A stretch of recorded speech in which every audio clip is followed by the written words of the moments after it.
آقای رضا پهلوی، مسئول خون تمام جوونامون که ریخته شد شخص خودتو هستی آقای رضا پهلوی.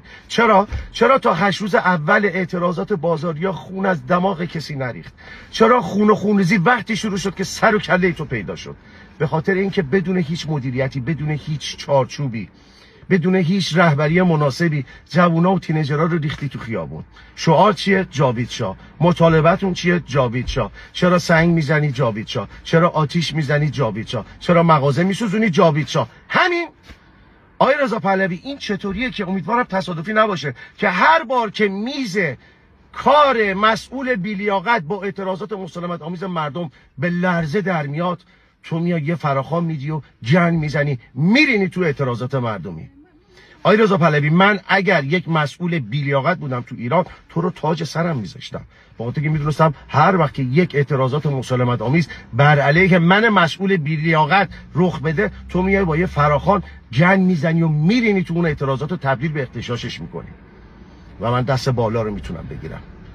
آقای رضا پهلوی، اگر تو دخالت نمیکردی تا همین الان اعتراضات مسالمت آمیز بازاریا باعث میشد که 4 تا مسئول بی‌لیاقت استعفا بدن. مسئول خون تمام جوونامون توی رضا پهلوی.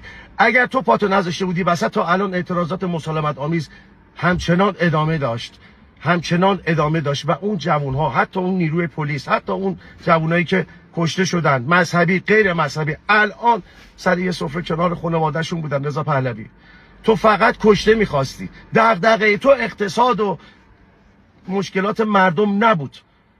تو میخوای اون قاب عکس‌های خالی رو که اپوزیسیون خریده، عکس‌های جوونا و مردمی که خونشون ریخته شده رو بذاری توش. تو دنبال خون میگشتی رضا پهلوی، مثل یک خوناشام. خدا لعنتت کنه. ریدی تو اعتراضات مسالمت آمیز بازاریا و مردم. حتی بچه حزب اللهیا داشتن اعتراض میکردن مسالمت آمیز.